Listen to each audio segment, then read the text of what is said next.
After months of silence, H3H3 Productions just put out a new video, and their fan base is pissed.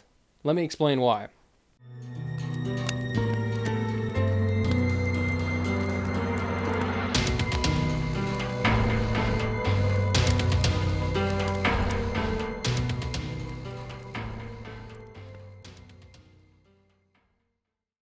So just the other day I pulled up YouTube and I happened to see in my sub feed a new video from H3H3 Productions, which was really surprising because it's been months since anything has come out on that channel. And the fans of H3H3 have been begging Ethan and Hila to please just make a video, we want to see anything.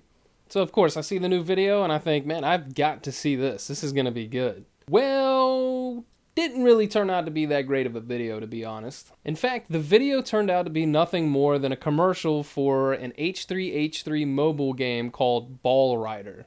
Have you ever wanted to ride a huge inflatable ball on the beach? What about a huge inflatable sweaty dude named Ethan?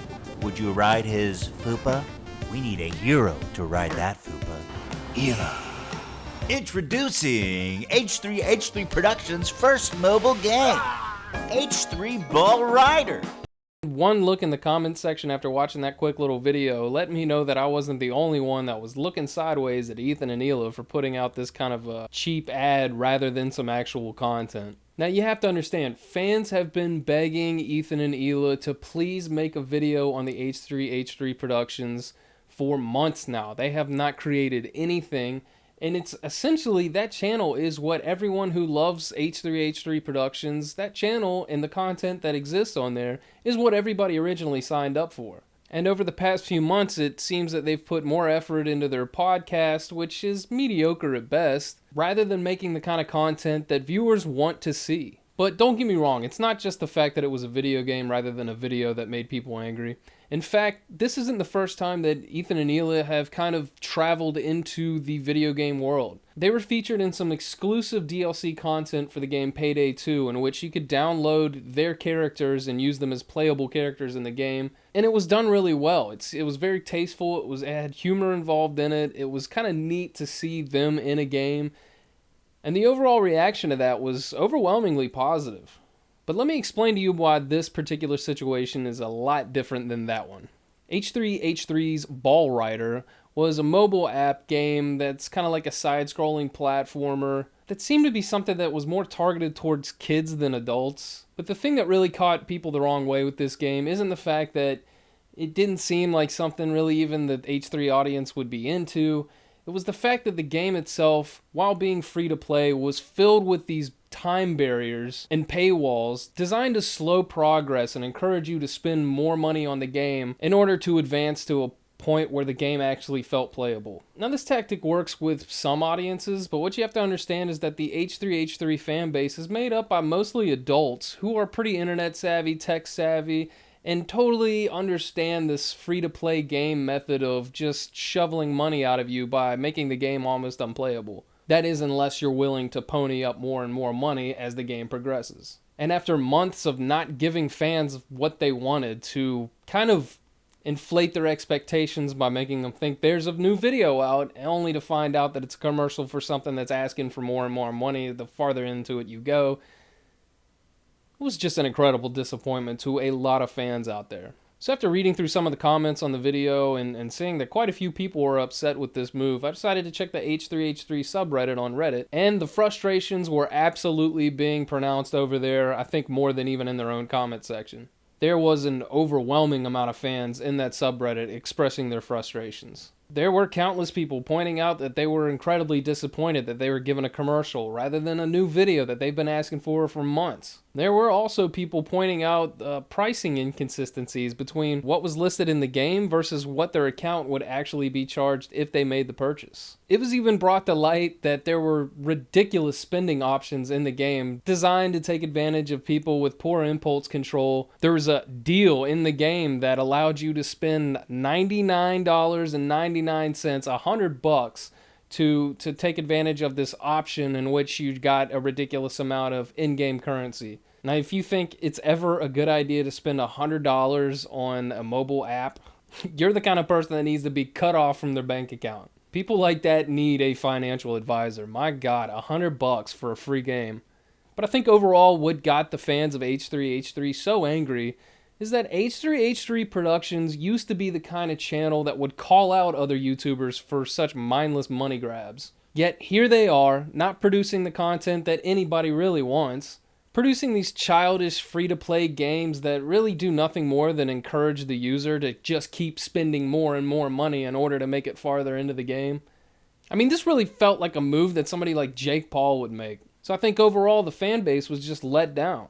And for the first time since their rise to fame, H3H3 Productions saw their analytics go into the red. To me, this just really demonstrated the fact that H3H3 Productions felt like it would be appropriate to take advantage of their audience and to expect them to literally ride their nuts all the way to the bank. You must be little T-Mart. Is it okay if I call you Mr. D's? Mr. D's? D's nuts!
Hey, this is Drumr828. Thanks for watching this video. Be sure to give it a thumbs up if you enjoyed it. It really helps the video survive on YouTube. Also, subscribe to keep up with the channel, and turn on the notification bell to instantly find out about new videos. I make music, motovlogs, comedy, live streams, and anything else I feel like doing.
And now I want to give a special thank you to Breakdanceexpress and Reamce for supporting this channel every month through Patreon. It really means a lot to me.